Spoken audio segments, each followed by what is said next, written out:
Selamat siang pemirsa, berjumpa lagi bersama saya Puspita Sarikarta dalam program berita UBM News. Sudah lebih dari 2 tahun sejak COVID-19 melanda ke hampir seluruh penjuru dunia, termasuk Indonesia. Berbagai fase selama COVID-19 ini juga telah kita lewati. Pada awal kemunculannya, COVID telah menjangkit banyak korban yang berada di seluruh belahan dunia. Ada korban selamat, tetapi banyak pula korban yang akhirnya meninggal dunia dan diduga terjangkit virus COVID-19. Selain hal tersebut, pemerintah juga melakukan tindakan pencegahan dengan mengeluarkan kebijakan PPKM dan mewajibkan masyarakat untuk menerapkan protokol kesehatan agar dapat menghindari terjangkitnya virus COVID-19 yang bisa saja berdampak juga kepada orang lainnya yang ada di sekitar. Dengan adanya kebijakan PPKM ini juga membuat berbagai aktivitas masyarakat terhambat, mulai dari pekerjaan, kegiatan pembelajaran dalam bidang pendidikan, dan lain sebagainya. Kebijakan PPKM tersebut pada akhirnya menciptakan perubahan dalam kehidupan masyarakat.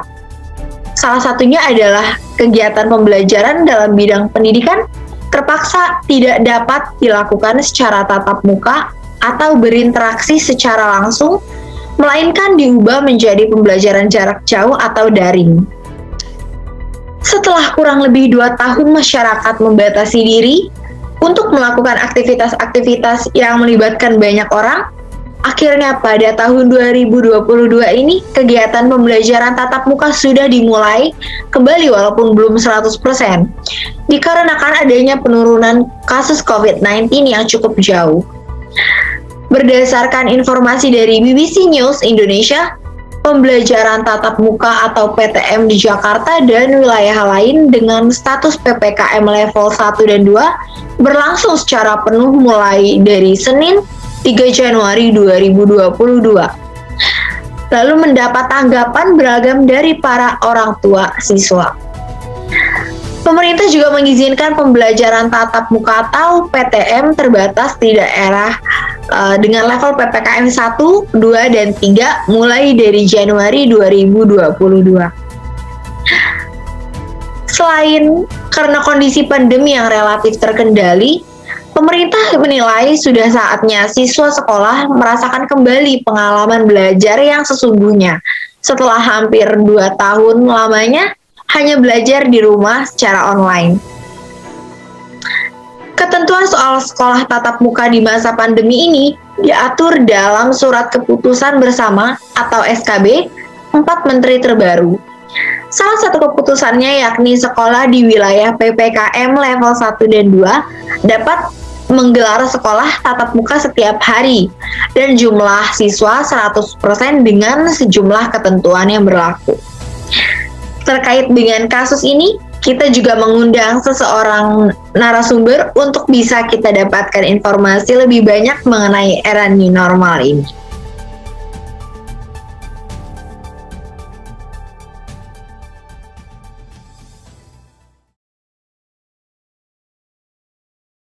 Baik, saat ini kami sudah terhubung dengan seorang narasumber, yaitu Saudari Josephine Irentina selaku mahasiswa aktif dari Universitas Bina Nusantara yang saat ini sudah mulai mengikuti kegiatan pembelajaran secara tatap muka di kampus. Halo, selamat siang Saudari Josephine Iren. Bagaimana kabar dari Saudari Josephine Iren? Halo, selamat siang Mbak Sari. Puji Tuhan aku baik ya. Baik, saya mau bertanya nih, bagaimana sih menurut pendapat Saudari Josephine Iren terkait dengan kebijakan baru yang akan diterapkan ini? Oke, sejauh ini saya setuju ya, karena tandanya ada kemajuan bagi negara kita. Karena kan saat pandemi, kita juga banyak mengalami penurunan nih dalam bidang pendidikan. Terus selain itu, semangat belajar siswa juga sempat menurun kan, karena mereka merasa lebih cepat lelah karena terus-terusan menatap layar. Selain itu, komunikasi juga nggak berjalan dengan efektif karena adanya keterbatasan sinyal mungkin ya dari mereka. Jadi dengan adanya kebijakan ini, menurut saya hal yang bagus selama kita masih mampu untuk memperhatikan protokol kesehatan.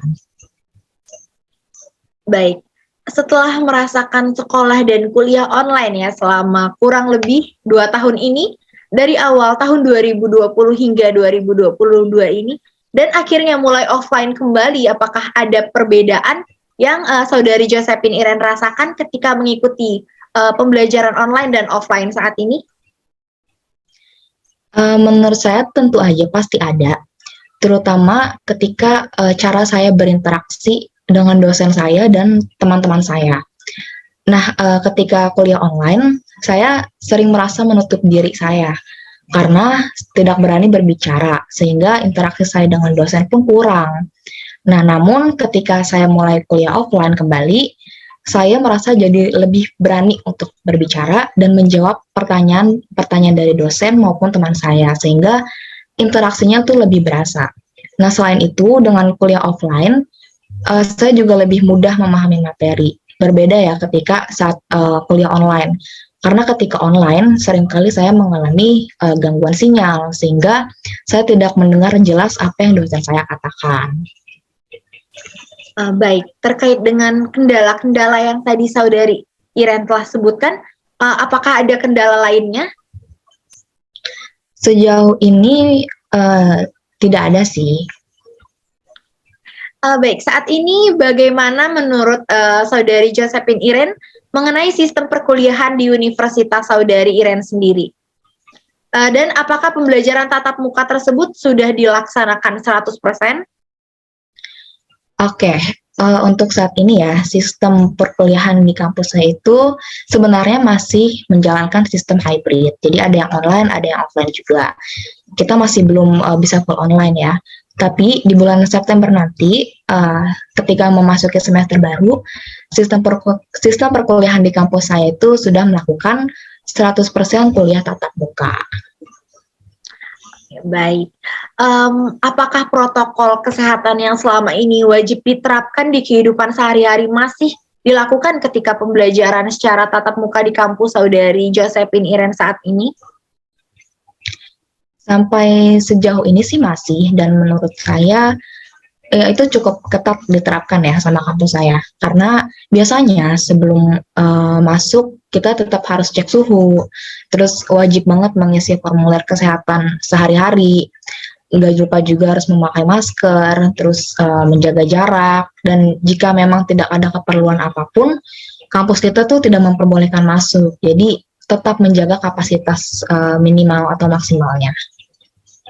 Baik, untuk saat ini apakah semua mahasiswa di kampus Saudari Josephine Iren sudah melakukan pembelajaran tatap muka? Atau masih ada yang online?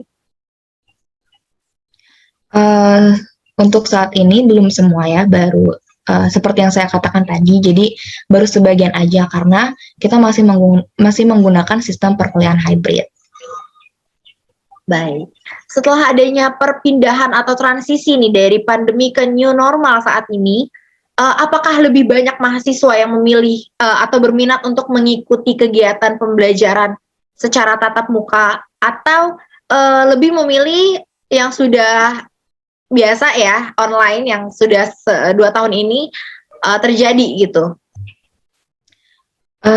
Sejauh ini ya, penglihatan saya, menurut saya saat ini mahasiswanya sebenarnya lebih banyak yang online, dikarenakan memang dari pihak kampusnya itu membatasi jumlah mahasiswa gitu, jadi nggak bisa semuanya masuk.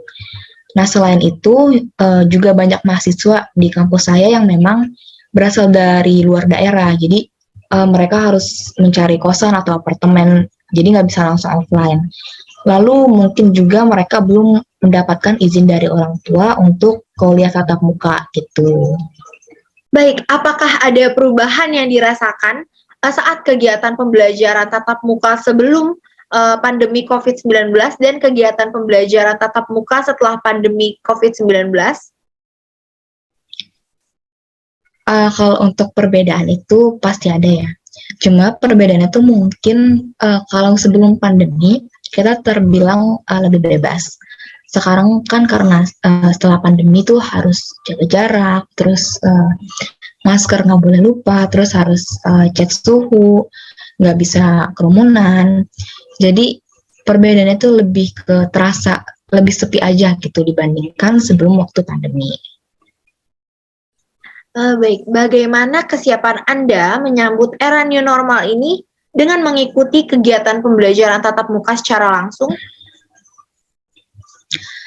Sejauh ini untuk menyambut era new normal tuh aku udah siap ya.